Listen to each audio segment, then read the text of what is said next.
Assalamualaikum warahmatullahi wabarakatuh. Alhamdulillah, alhamdulillahi nahmaduhu wa nasta'inu wa nastaghfiruh. Wa na'udzu billahi min syururi anfusina wa min sayyiati a'malina.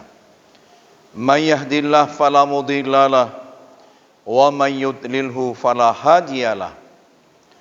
Asyhadu an la ilaha illallah wa asyhadu anna Muhammadan abduhu wa rasuluhu la nabiyya ba'da. Allahumma fassalli wa sallim ala sayyidina wa maulana Muhammadin wa ala alihi wa sahbihi ajma'in, amma ba'du. Faya ayyuhal hadirun ittaqullaha haqqa tuqatih wa la tamutunna illa wa antum muslimun. Qala Allah Ta'ala fil Qur'anil Aziz, a'udzu billahi samiil alim minasy syaithanir rajim. Bismillahirrahmanirrahim. Lan yanalallaha luhumuha wala dima'uha walakin yanaluhu taqwa minkum. Wa qala aidan wabtaghi fima atakallahu daral akhirah wala tansa nasibaka minad dunya wa ahsin kama ahsanallahu ilaih. Sadaqallahul azim. Ma'asyiral muslimin sidang Jumat rahimakumullah.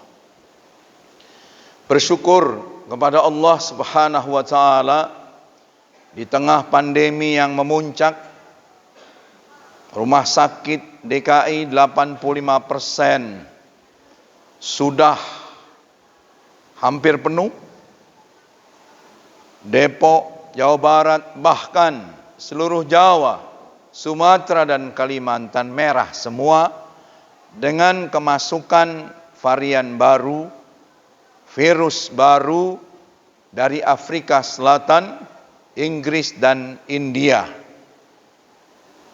Kita masih diberikan kesempatan oleh Allah untuk beribadah kepadanya pada hari ini, menunaikan kewajiban kita sebagai seorang mukmin, melaksanakan salat Jumat berjamaah di masjid yang mulia ini.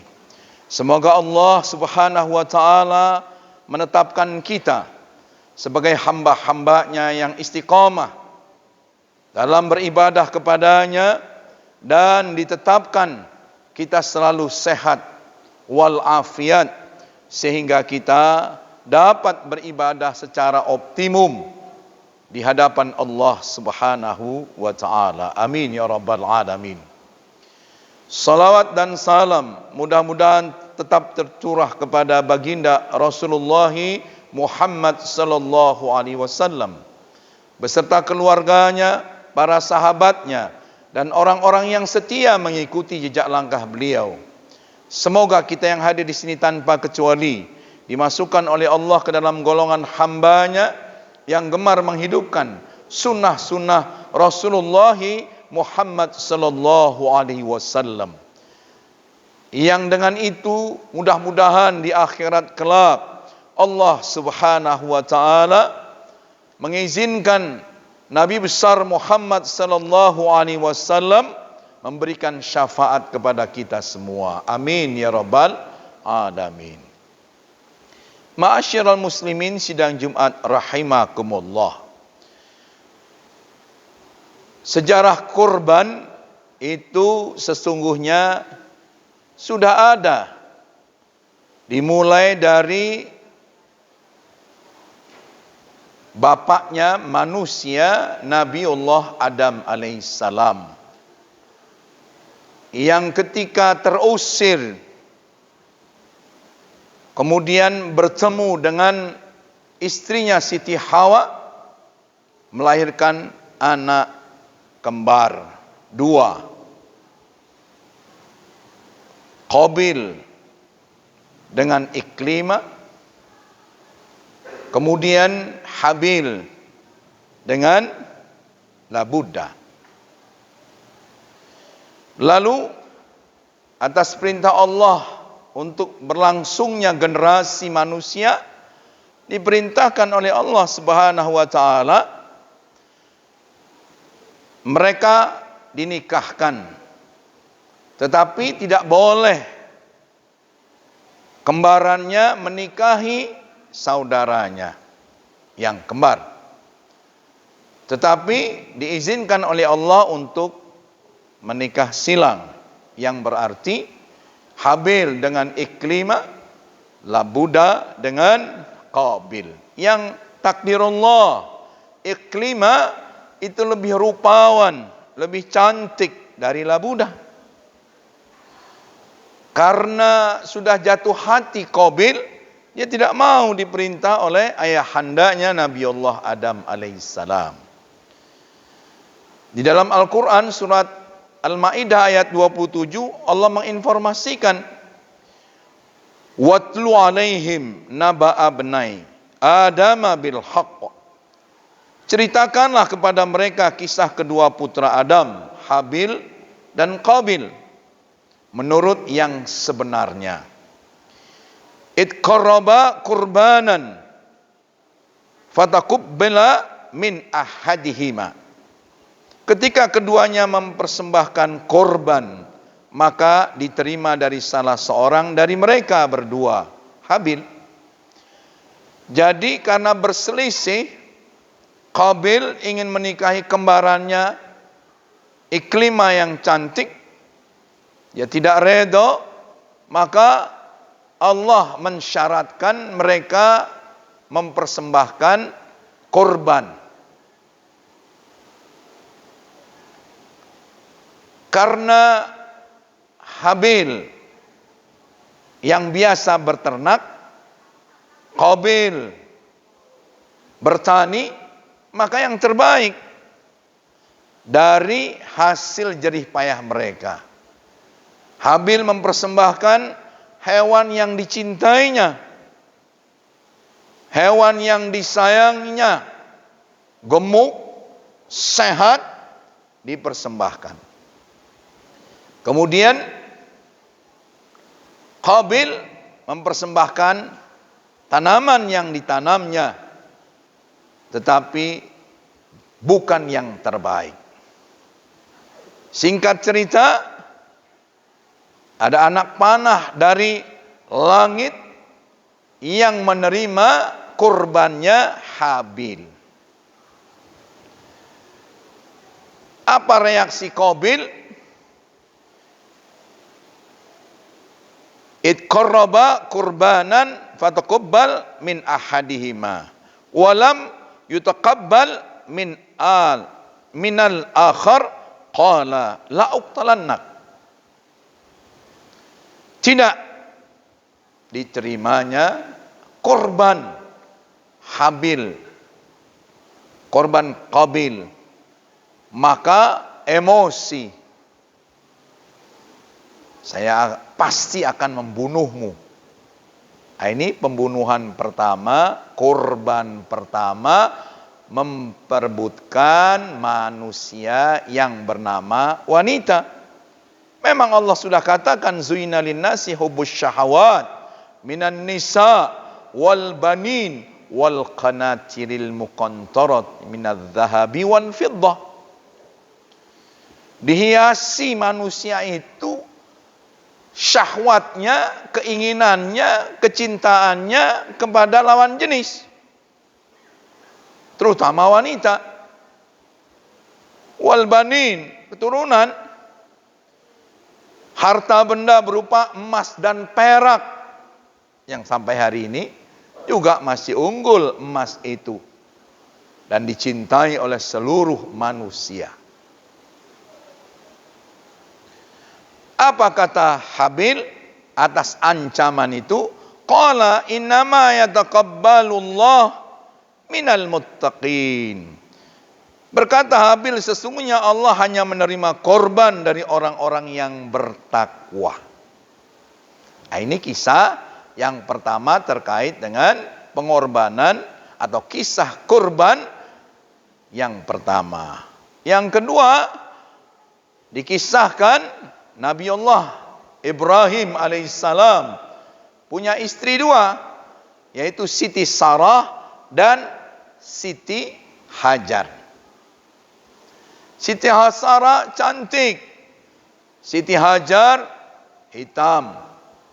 Kemudian Siti Hajar ditinggal oleh Nabi Allah Ibrahim di lembah tak bertuan. Tak ada pohonan, tak ada makhluk kehidupan. Ditinggalkan di lembah yang seperti itu. Singkat cerita, ditinggalkan, balik lagi, sudah ABG Nabiullah Ismail. Siti Sarah punya anak yang bernama Ishak.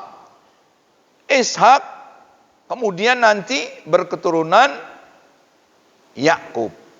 Yakub punya istri 2.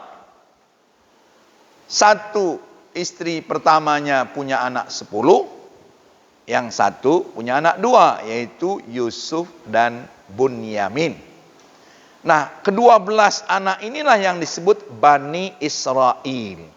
Setelah keturunannya sampai Nabiullah Isa alaihissalam, itulah Bani Israel. Yang beriman kepada Nabi Isa itu menjadi Nasrani. Yang tidak beriman kepada Nabiullah Isa, bahkan membunuhnya, itulah Bani Israel, Yahudi yang sekarang. Nah, dari Siti Hajar kemudian pulanglah Nabiullah Ibrahim. Doa Nabi Ibrahim, harta yang tak terhingga adalah anak.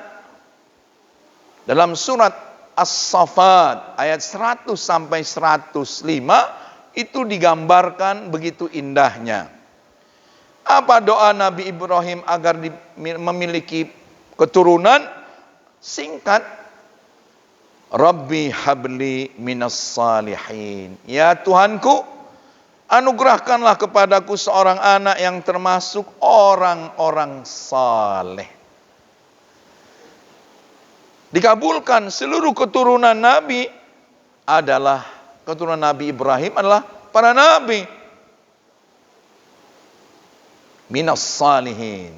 Jadi bagi yang baru berumah tangga dan istrinya, suami istri tersebut berdoa, Rabbi habli minas salihin. Fabasyarnahu bighulamin halim. Maka kami beri dia kabar gembira dengan seorang anak yang amat sabar. ABG yang paling sabar, Nabiullah Ismail. Falamma balagha ma'ahu sa'ya. Maka tatkala anak itu sampai pada umur sanggup berusaha bersama-sama ayahandanya, qala ya bunayya inni ara fil manam.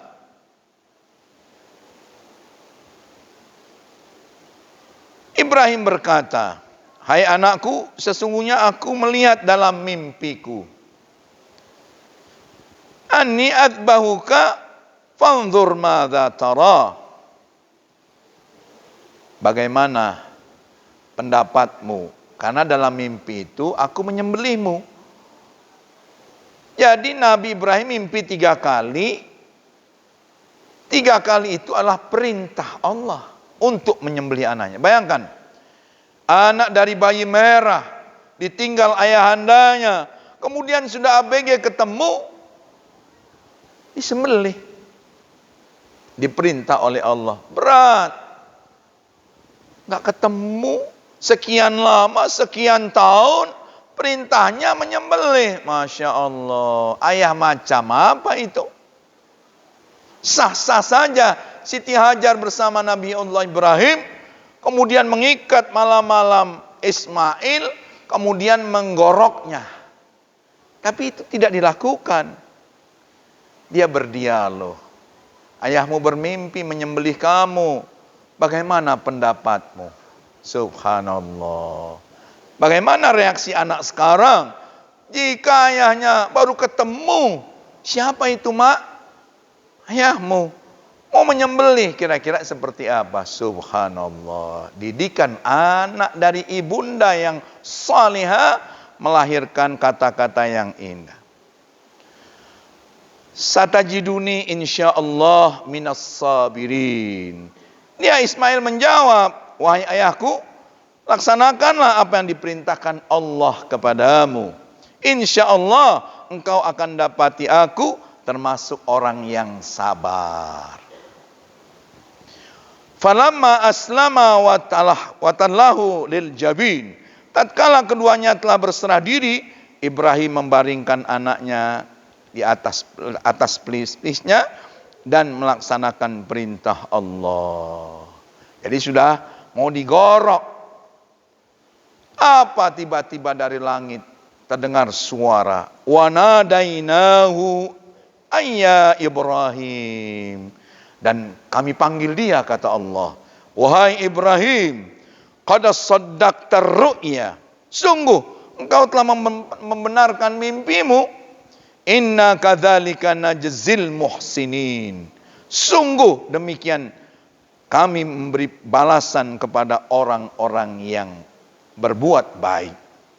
Inna hadza lahuwal balaul mubin. Sesungguhnya ini benar-benar ujian yang nyata dan Ibrahim, Ismail lulus. Subhanallah.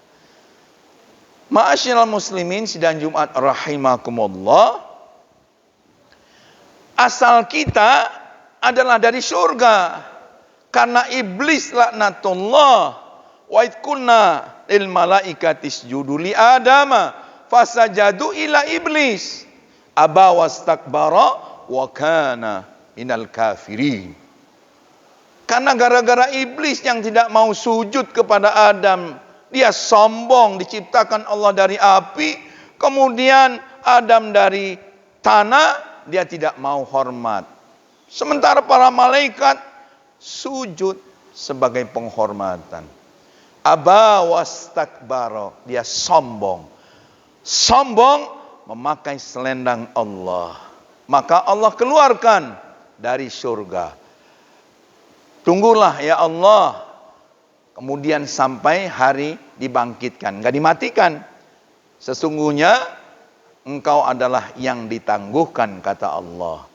Kemudian Adam dan Hawa digoda sampai dikeluarkan oleh Allah Subhanahu wa taala. Asal kita wabtaghi fima atakallah darul akhirah. Oleh karena itu semua manusia dihimbau, diajak oleh seluruh utusan Allah untuk kembali ke surga. Makanya kalau ada orang, apalagi kafir, bahkan orang mukmin yang dimasukkan oleh Allah ke dalam neraka, wafadat ainahu, Nabi nangis. Ayahanda Abdullah bin Salul itu munafik, gembong munafik meninggal. Kemudian sahabat girang, ini orang munafik, gembongnya meninggal. Alhamdulillah. Tapi Nabi menangis. Kenapa menangis? Karena aku diutus oleh Allah. Aku menginginkan semua manusia jangan ada yang masuk neraka. Kalau mereka kafir kepada ayat-ayat Allah kepadaku, mereka akan kekal di dalam neraka jahanam. Masya Allah. Ma'asyiral muslimin sidang Jumat rahimakumullah. Oleh karena itu, di dunia ini hanya sejenak. Virus di mana-mana, kita harus memakai masker, mencuci tangan, menjaga jarak. Itu upaya. Ada orang yang nggak percaya, kena. Kemudian sekarang ngap-ngapan. Oh ternyata ada. Itu makhluk Allah. Makhluk Allah yang namanya virus COVID-19 adalah ciptaan Allah. Maka ini merupakan ujian. Sudah 1,5 tahun dari Maret. 1 tahun 4 bulan. Mau Juli. Mau dibuka sekolah. Pasti nggak jadi. Dampaknya sangat luar biasa. Oleh karena itu, di dunia hanya sejenak. sebentar, sebagai apapun kita, kampung kita adalah akhirat dan kampung kita surga. Dunia ini adalah tempat ujian oleh Allah. Siapa yang lulus dari ujian itu? Walanabluwannakum bisyai'im minal khaufi wal ju' wa naqsim minal amwal wal anfus wath thamarat wa basyiris sabirin. Sungguh kami akan coba uji kalian semuanya dengan sedikit ketakutan, kelaparan, kekurangan harta miskin, kekurangan jiwa, kematian, dan buah-buahan. Wabasyiris sabirin. Beri kabar gembira. Seorang ayah memang tidak berkorban untuk anaknya. Pergi pagi, pulang malam, kadang lebih, atau kerja di rumah mencari maisha. Demi siapa? Membahagiakan istri dan anak. Pengorbanan yang digambarkan oleh Allah yang diterima, pengorbanan yang ikhlas, yang terbaik. Kita membawa rezeki yang terbaik kepada istri kita. Makanya kata Nabi, 1 dirham engkau infakkan untuk keluargamu, 1 dirham untuk masjid, 1 dirham untuk anak yatim, 1 dirham untuk masakin, orang-orang miskin dan fuqara, maka yang paling tinggi nilainya di sisi Allah pengorbanan kamu memberikan infak terbaik kepada keluargamu. Itu yang paling tinggi. Kalau masjid ada, kita tidak nyumbang, banyak orang yang nyumbang. Anak yatim di mana-mana, kalau kita tidak nyumbang, ada orang muhsinin yang menyumbang. Ada fuqara wal masakin yang tidak kita sumbang, kita tidak infak, maka ada orang yang berinfak untuk mereka. Tetapi jika seorang ayah tulang punggung dari keluarganya tidak bertanggung jawab, siapa yang bertanggung jawab? Ar-rijalu qawwamuna 'alan nisa bima fadlallahu ba'dahum 'ala ba'd bima anfaqu min amwalihim. Nafkah bahasa Arab jadi nafkah untuk keluarganya. Laki-laki pemimpin, bagi wanita istrinya dilebihkan yang satu dengan yang lain, kata Allah. Untuk apa? Mencari maisha, kehidupan. Jadi pengorbanan kita. Makanya orang yang mencari maisha, diantar istrinya pagi hari, cium tangan, doakan saya ya, memperoleh rizki yang banyak, yang halal. Itu dinilai jihad oleh Rasulullah Muhammad sallallahu alaihi wasallam. Ada seorang pemuda yang minta izin ketika Nabi dengan para sahabatnya berkumpul membicarakan tentang jihad, strategi dan seterusnya. Lalu seorang pemuda gagah minta izin.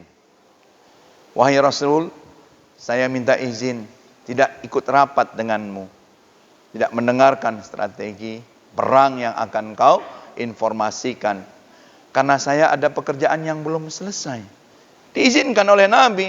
Salah satu sahabat berkomentar, seandainya pemuda itu mau bergabung, kita punya tambahan tenaga yang luar biasa. Jangan kau bicara begitu, kata Nabi. Ya, seandainya laki-laki itu menyelesaikan pekerjaannya lalu mendapatkan upah, mungkin di sana ada orang tuanya yang sudah jompo, atau istrinya, atau anak-anaknya yang masih kecil untuk dinafkahi. Itu pun jihad. Subhanallah. Ma'asyiral muslimin, sidang Jumat rahimakumullah. Jadi pengorbanan satu simbol untuk mendekatkan diri kepada Allah. Berikan yang terbaik. Dan inilah jalan menuju surganya Allah subhanahu wa ta'ala. Apakah kita ikhlas memberikan yang terbaik untuk anak kita bisa sekolah sampai S1? Kita bangun rumah agar mereka selamat dari hujan, dari panas, kita berikan kamar-kamar, kemudian kita, itu yang pasti kita ikhlas. Kalau ada anak kita yang putus sekolah karena ayahandanya, bukan tidak berkorban karena di PHK, itu adalah kewajiban kita sebagai kaum mukminin untuk ta'awun, saling tolong menolong. Ada beasiswa, fungsi masjid adalah menyelesaikan persoalan-persoalan yang diantaranya seperti itu. Sehingga ke depan generasi-generasi umat Islam tidak ada yang putus sekolah, tidak ada yang macam-macam, mereka diayomi dan mereka akrab dengan masjid, jalan menuju surganya Allah. Dan mereka pun akan berkorban yang terbaik karena masjid mengayomi, memberikan manfaat untuk mereka. Mudah-mudahan khutbah yang singkat ini mampu memberikan kita semangat, paling tidak untuk berkorban yang dilakukan seperti yang dilakukan oleh Nabi Ibrahim dengan putranya Ismail yang dirubah dengan kibas, dengan kambing yang besar. Mudah-mudahan satu kambing yang kita korban ini menjadi alasan Allah untuk memasukkan kita ke dalam surga. La yanallahu luhumuha wala dima'uha walakin taqwa minkum. Tidak akan sampai daging, darah yang kamu korbankan itu. Yang sampai kepada Allah adalah takwa kalian. Oleh karena itu orang yang bertakwa dijanjikan oleh Allah dimasukkan ke dalam surga. Wasiqal ladzina taqaw rabbahum ilal jannati zumara hatta idza ja'uha wa futiyat abwabuha wa qala lahum khazanatuha salamun alaikum tibtum fadkhuluha khalidin. Orang-orang bertakwa digiring oleh Allah menuju surganya berombong-rombongan, bergandengan tangan menuju pintu surga. Pintu surga luasnya dari Makkah Al-Mukarramah sampai ke Basrah di Irak. Luas sekali. Tidak perlu terburu-buru, semuanya akan dimasukkan oleh Allah. Orang bertakwa. Oleh karena itu orang yang bertakwa inilah yang jadi target kita. Sebab setiap ibadah targetnya, tujuannya menjadi orang yang bertakwa. Ya ayuhan nasu budu rabbakumul ladzi khalaqakum walladzina min qablikum la'allakum tattaqun. Maka ketika mereka sampai, dibukakanlah pintu-pintu surga oleh para penjaganya. Salamun alaikum tibtum fadkhuluha khalidun. Congratulations. Selamat, Anda sukses diuji oleh Allah di dunia. Sehingga kalian berkorban waktu untuk ruku dan sujud kepada Allah. Malam-malam kalian ruku dan sujud kepada Allah. Kemudian kalian habiskan waktu kalian dengan tilawatul Quran. Dan imam yang akan memimpin salat Jumat hafiz Quran. Berapa lama dia habiskan waktunya di pesantren untuk menghafal Quran. Berapa banyak waktu yang kita gunakan untuk zikir kepada Allah. Untuk menuntut ilmu agar kita senantiasa dekat dengan Allah Subhanahu wa taala. Inilah jalan pengorbanan, merupakan jalan menuju surganya Allah. Mudah-mudahan kita semuanya selalu ditingkatkan iman, ibadah kita sehingga kita menjadi orang yang bertakwa dan kita insyaallah pada waktunya dalam waktu dekat kita akan berkorban. Kita sisihkan seorang pemulung wanita menyerahkan 10 juta rupiah untuk berkorban. Pemulung. Berapa lama dia mengumpulkan? Subhanallah, untuk dibelikan sapi. Bagaimana dengan kita? Pengorbanan inilah yang dilihat oleh Allah. Bagaimana upaya kita? Barakallahu fil Qur'anil Karim wa nafa'ni wa iyyakum bima fihi minal ayati wa dzikril hakim. Aqulu qouli hadza fastaghfiru innahu huwal ghafurur rahim.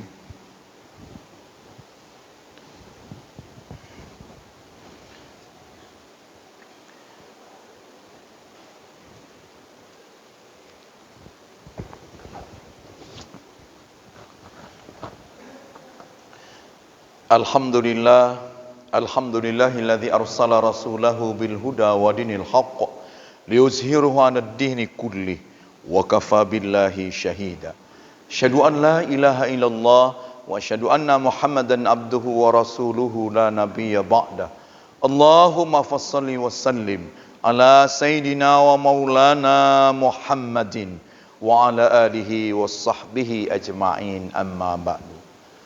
Marilah kita teguhkan keimanan kita teguhkan dengan ibadah kepada Allah, dan kita berkorban yang kita miliki untuk orang-orang yang kita cintai, untuk agama yang suci ini, sehingga kita ditakdirkan oleh Allah, diizinkan memasuki syurganya, diwafatkan dalam keadaan husnul khatimah. Marilah kita tundukkan kepala dan hati kita dan bermunajat kepada Allah Subhanahu wa taala di sayyidul ayam, di penghulu hari-hari ini, yaitu hari Jumat. Innallaha wa malaikatahu yusalluna 'alan nabi ya ayyuhalladzina amanu sallu 'alaihi wa sallimu taslima. Allahumma ighfir lil mu'minina wal mu'minat wal muslimina wal muslimat al ahya'i minhum wal amwat wa yaqadiyal hajat. Rabbana zalamna anfusana wa illam taghfir lana wa tarhamna lanakunanna minal khasirin. Rabbana la tuzigh qulubana ba'da idh hadaitana wa hab lana min ladunka rahmah innaka antal wahhab. Allahumma inna nas'aluka salamatan fid din wa afiyatan fil jasad wa ziyadatan fil ilm wa barakatan fil rizq wa taubatan qabla al maut wa rahmatan 'inda al maut wa maghfiratan ba'da al maut. Allahumma hawwin 'alaina fi sakaratil maut wan najata minan nari wal afwa indan hisab. Rabbana innana sami'na munadiya yunadi lil iman an aminu bi rabbikum fa amanna. Rabbana faghfir lana dhunubana wa qina adzaban nar. Rabbana hab lana min azwajina wa dhurriyyatina qurrata a'yun waj'alna lil muttaqina imama. Rabbana atina fid dunya hasanah wa fil akhirati hasanah wa qina adzaban nar. Wa sallallahu ala sayyidina Muhammadin wa ala alihi washabbihi wasallam. Subhana rabbika rabbil izzati amma yasifun wa salamun alal mursalin walhamdulillahi rabbil alamin. Ibadallah, innallaha ya'muru bil adli wal ihsan wa ita'i dzil qurba wa yanha 'anil fahsya'i wal munkari wal baghi ya'izzukum la'allakum tadhakkarun. Wa la dzikrullahi akbar. Aqimis shalah.